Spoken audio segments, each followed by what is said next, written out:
Yo, un hombre de 58 años, vi a mi hermano alzar su copa en la boda, proclamándose Pilar. Pero entonces noté su reloj caro brillando, robado de mi sudor. Lo peor fue hallar ledgers escondidos, pruebas de su traición. No podía creer que arriesgara a mi hijo y primos. Decidí vengarme con cabeza fría, planeando en silencio. Mientras reunía testigos, el auditor confirmó todo. En el salón proyecté su robo ante todos. Raúl palideció, humillado. ¿Qué pasó después? Quédate y lo sabrás. Exposición brutal. Entré al salón de la boda de mi sobrino en Buenos Aires, el corazón latiéndome como un tambor en el pecho.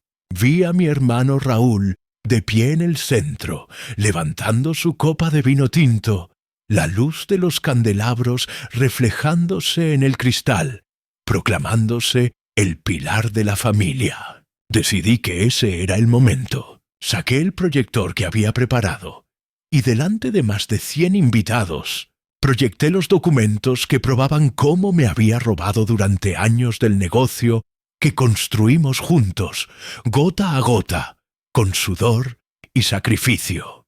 El salón quedó en silencio. El tintineo de las copas se apagó como si alguien hubiera cortado el aire. Raúl palideció, su mano temblando, el vino casi derramándose.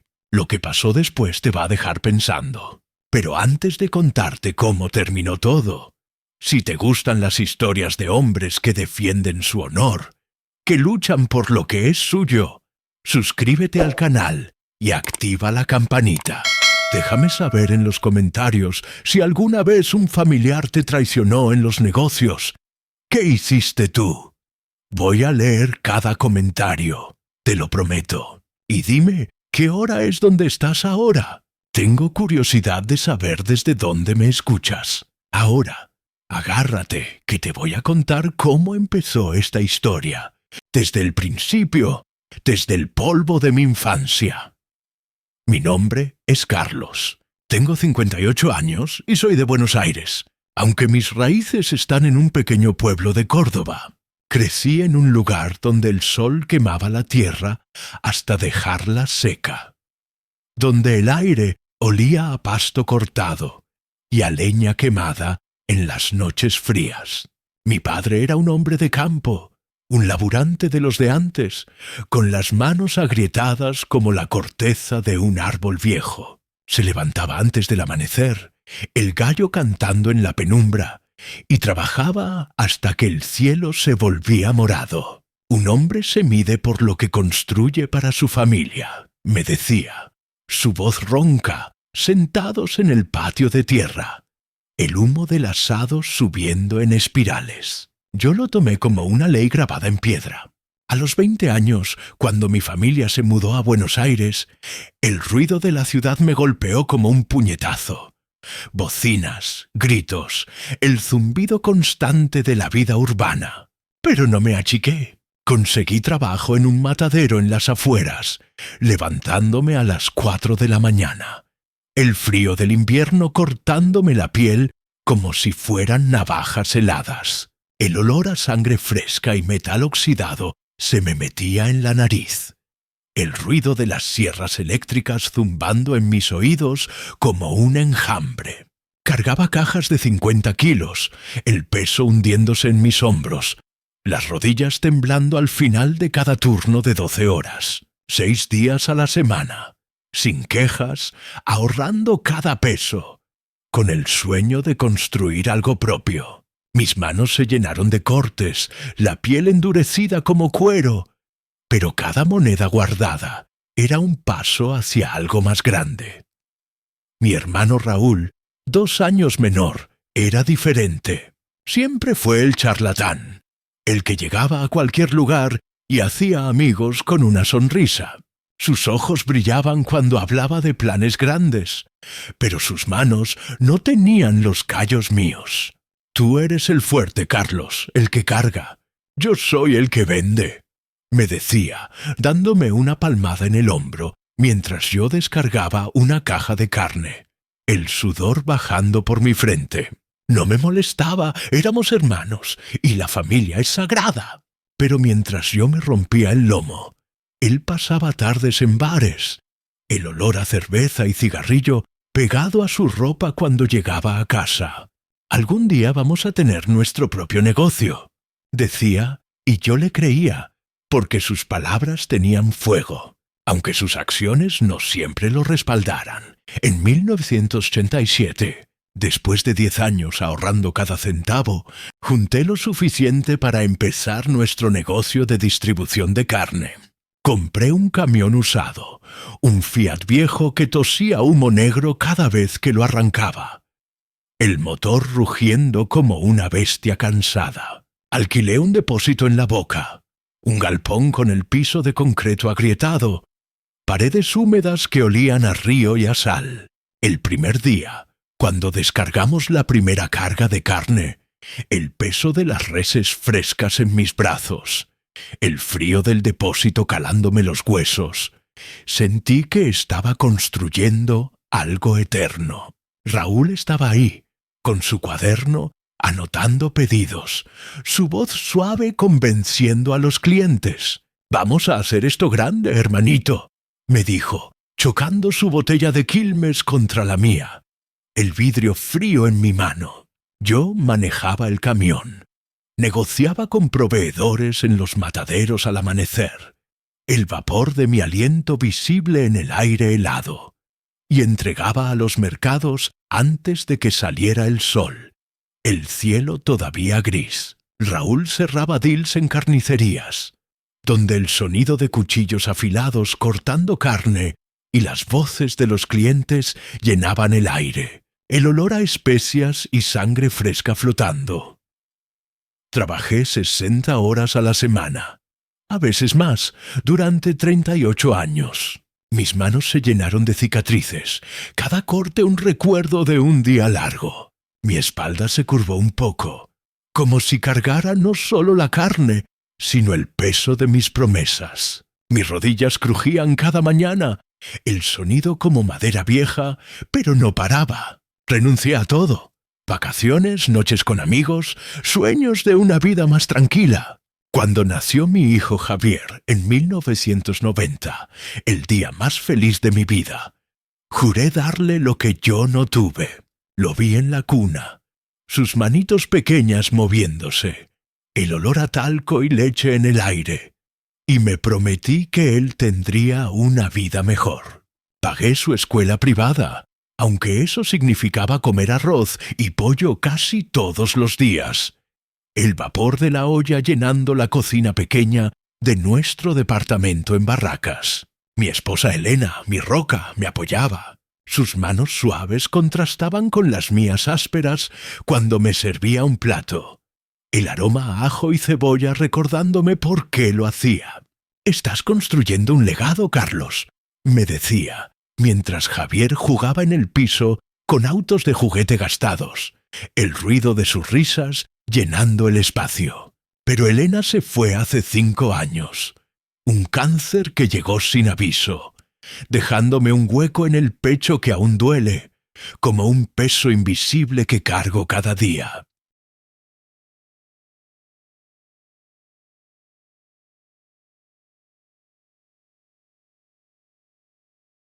El negocio creció con los años. De un camión pasamos a 4, cada uno con el logo que diseñamos juntos, pintado en letras rojas sobre el metal blanco.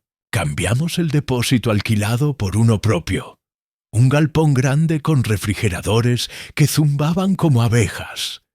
El olor a carne fría y refrigerante impregnado en las paredes. Empleamos a 20 personas, la mayoría familiares, sobrinos, primos, hasta el hijo de mi compadre Miguel, que empezó como repartidor. «Somos una familia trabajando juntos», decía Raúl en las reuniones mensuales, levantando una cerveza al final del día, el tintineo de las botellas resonando en el depósito vacío. Yo creía en eso. Cada domingo nos juntábamos en la casa de mi tía Rosa, en el patio lleno de humo de asado, el aroma a chorizo y morcilla mezclándose con el chimichurri picante. Los niños corrían entre las mesas, sus risas como música. mientras los mayores contábamos historias. El calor del verano pegándose a la piel. Raúl y yo éramos los héroes, los que hicieron posible esto, decían. Y yo sentía un orgullo que me hinchaba el pecho, como si el sol mismo me abrazara. Pero ahora que lo pienso, Raúl siempre hablaba más, contando anécdotas de ventas épicas, mientras yo me quedaba callado, satisfecho con el respeto en las miradas de la familia, el sabor de la carne asada en la boca. Mis sacrificios no eran solo económicos. Dejé de lado mi salud. Un doctor, en una clínica con olor a desinfectante y paredes blancas, me dijo que mis rodillas estaban desgastadas, como si hubieras corrido un maratón toda tu vida. Pero parar no era opción. Por la familia, me repetía cada mañana, cuando el despertador sonaba a las 4, el frío del piso de baldosa golpeándome los pies descalzos. Raúl, en cambio, parecía tener más tiempo. Yo me encargo de las ventas, tú de la operación, decía. Y yo lo aceptaba. La familia es lo primero. Y como el mayor, era mi deber cuidar de él. Mi padre me lo había grabado antes de morir. En su cama, el olor a medicina y muerte en la habitación pequeña. Cuida el legado, hijo. No dejes que se pierda. Y lo hice. Le di a Raúl el 50% del negocio, aunque yo puse el 70% del capital inicial. Cada peso ganado con sudor en el matadero. Somos iguales, le dije, apretando su mano, su palma más suave que la mía, callosa por años de carga. Sellamos el pacto con una cerveza fría, el vidrio empañado por el calor de Buenos Aires. Pero hace 3 años las cosas empezaron a torcerse. El negocio iba bien, o eso creía. Las ventas subían. El camión nuevo que compré en 2020, un modelo brillante con motor suave, ronroneaba en las entregas. El olor a diésel fresco mezclándose con la carne fría. Pero Raúl empezó a hablar de dificultades. El mercado está complicado, decía en las reuniones mensuales, sentado en la mesa del depósito, rodeados de cajas congeladas. El frío calándonos los huesos, el zumbido de los refrigeradores como un ruido de fondo. Mostraba números en una planilla, su dedo señalando columnas de pérdidas. Yo notaba que algo no cerraba, pero confiaba. Es mi hermano. Pensaba, mirando sus ojos, buscando la verdad que siempre creí ver ahí. Pero en casa, Javier, que ya trabajaba conmigo, me preguntaba: «Papá, si hay pérdidas, ¿por qué Raúl se compró esa moto nueva?» Vi la moto, una Harley Davidson negra, brillante como un espejo, estacionada en su garaje, el sol reflejándose en el cromo. «Se lo merece», me dije, aunque mi camioneta vieja, con el motor tosiendo y el asiento gastado, me recordaba que yo no me daba esos lujos. Un día, en el depósito, Miguel, mi empleado de confianza, se acercó después del turno. El galpón estaba vacío, el eco de nuestras voces rebotando en el concreto frío, el olor a carne y refrigerante persistente. «Jefe, hay algo que no me cierra», dijo en voz baja, mirando hacia la oficina de Raúl, la puerta cerrada con llave como siempre. Me mostró unos ledgers escondidos, páginas amarillentas con anotaciones a mano, guardadas en un cajón que Raúl nunca abría delante de mí.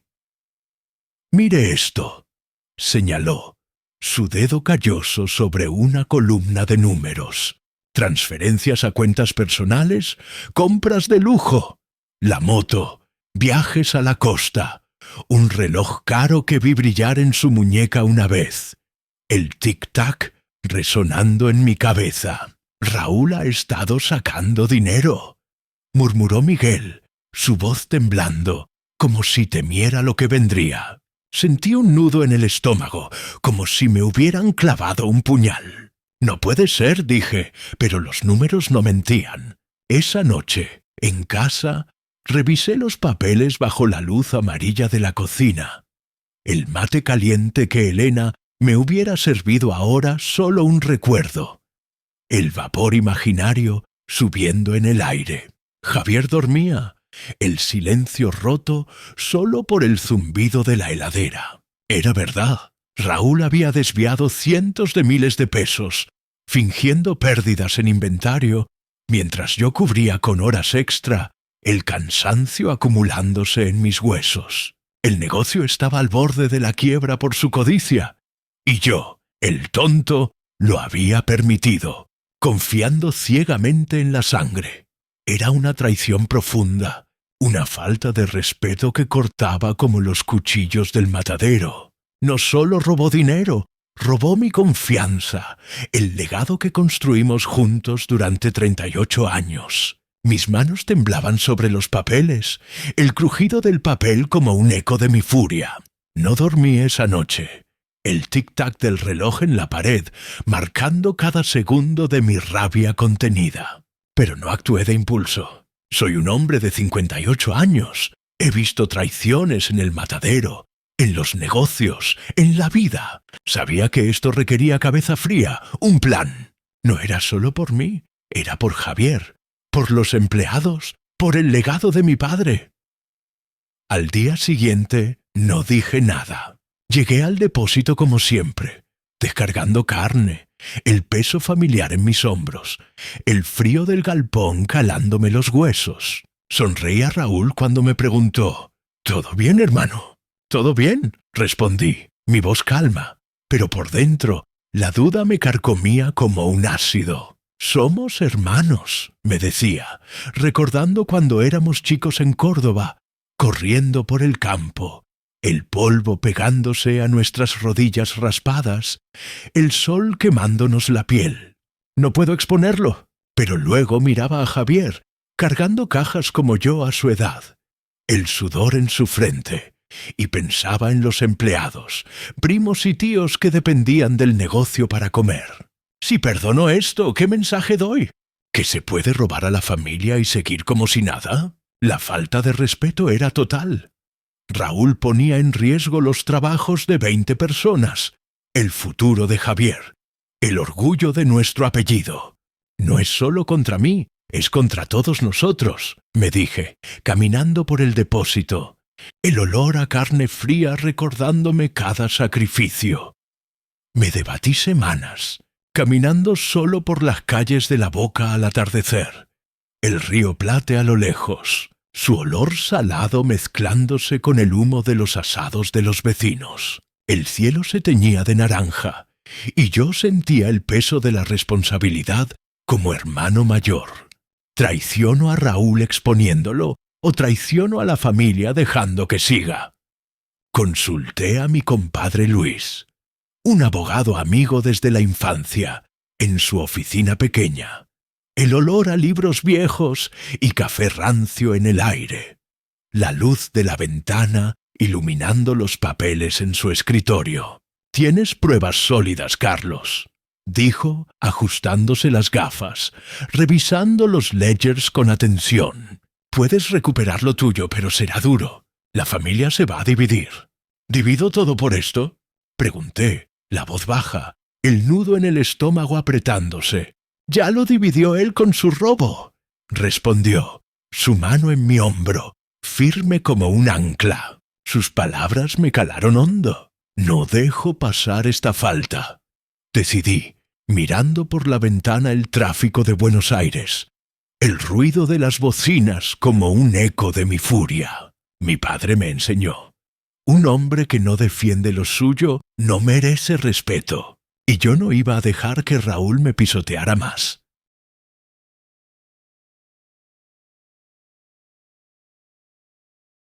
Durante un mes reuní más pruebas, moviéndome como un fantasma. Contraté un auditor privado, pagando de mi bolsillo, trabajando horas extra hasta que el cansancio me hacía ver borroso. El dolor en las rodillas como un recordatorio constante. El auditor, un hombre serio con gafas gruesas, me entregó un informe en su oficina. El olor a tinta fresca en los papeles confirmó lo peor.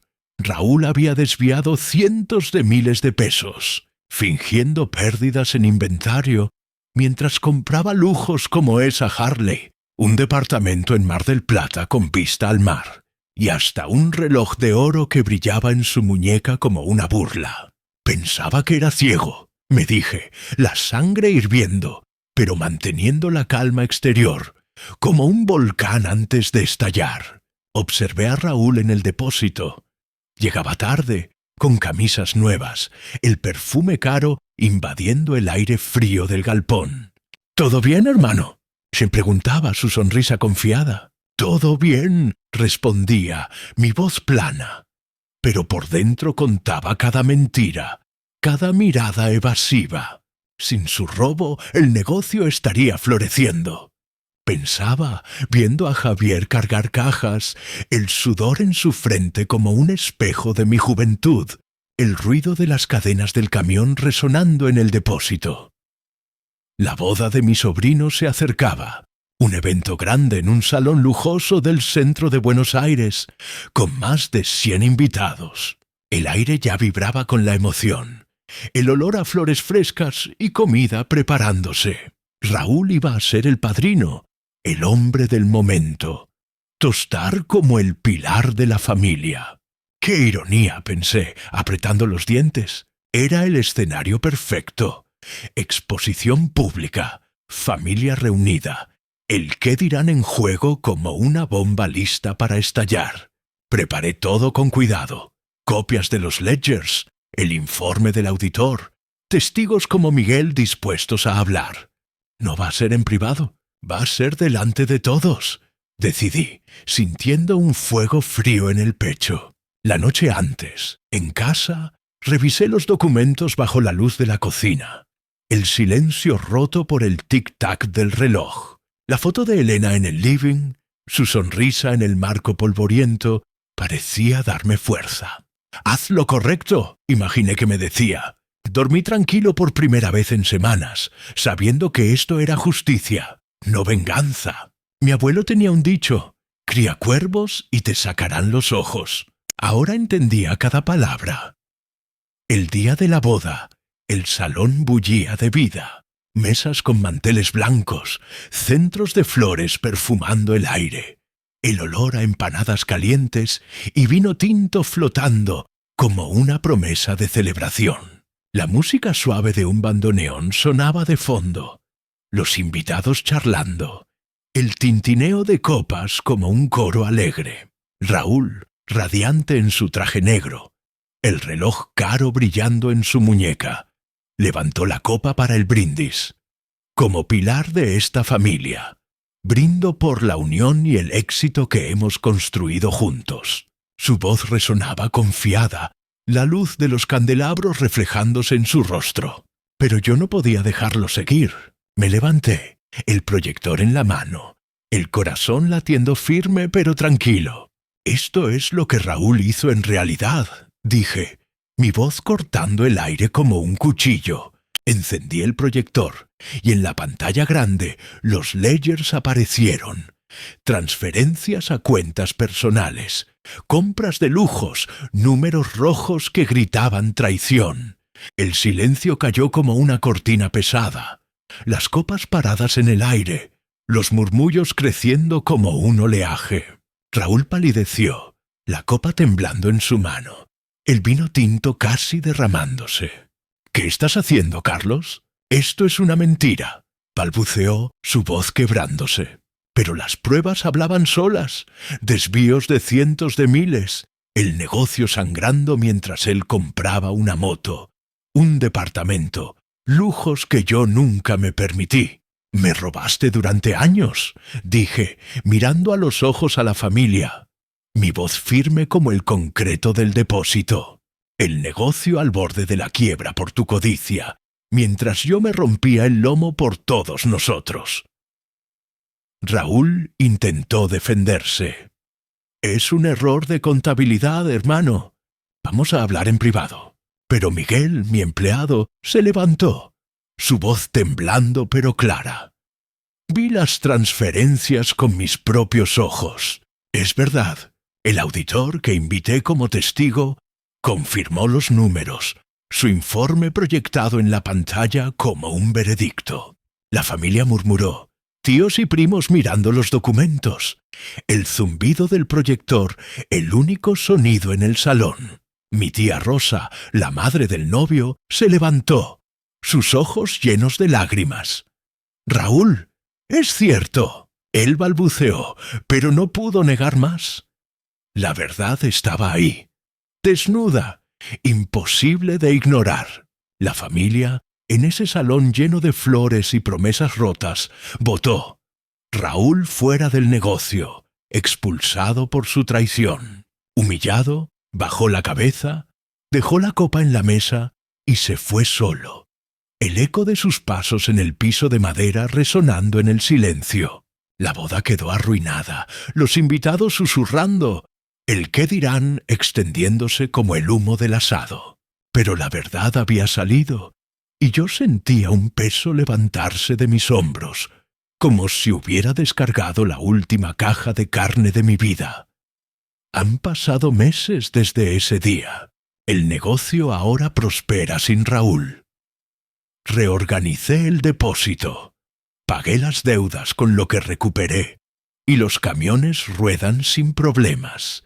El motor del nuevo ronroneando suave en las entregas. Javier está a mi lado, no solo como hijo, sino como socio, sus manos empezando a endurecerse como las mías, pero con un futuro que yo no tuve. Los empleados, primos y tíos respiran aliviados, sus trabajos seguros, el olor a carne fría en el depósito, ahora un recordatorio de que seguimos adelante. La familia quedó fracturada, no lo niego. Algunos se fueron con Raúl, defendiendo su versión, pero los leales se quedaron, y las reuniones en el patio de mi tía son más honestas ahora, aunque más pequeñas. El humo del asado sigue subiendo, pero las risas son más suaves, más reales. Mi dignidad está intacta. En el barrio, en la boca, me paran en la calle para decirme: «Hiciste lo que un hombre debe, Carlos». El respeto ganado sabe mejor que cualquier asado. Aprendí una lección dura. La familia es sagrada, pero no a cualquier costo. Si un hermano te traiciona, no basta con hablar. Hay que actuar, con cabeza fría pero con firmeza. Mi padre estaría orgulloso, lo siento en el pecho, como un calor que no explica el sol. Mi abuelo decía, el hombre que no defiende su honor no tiene nada. Y yo defendí el mío, no por venganza, sino por justicia. Hermano, si alguna vez pasaste por algo así, cuéntame en los comentarios. ¿Cómo manejaste la traición de un familiar en los negocios? ¿Lo enfrentaste en público como yo o lo resolviste en privado? Voy a leer cada comentario, te lo prometo. Si quieres más historias de hombres que luchan por su respeto, suscríbete al canal y activa la campanita. Y dime, ¿qué hora es donde estás ahora? Quiero saber desde dónde me escuchas, desde qué rincón del mundo. Gracias por dedicarme tu tiempo, por escuchar esta historia que llevé en el corazón durante años. Nos vemos en la próxima, cuídate.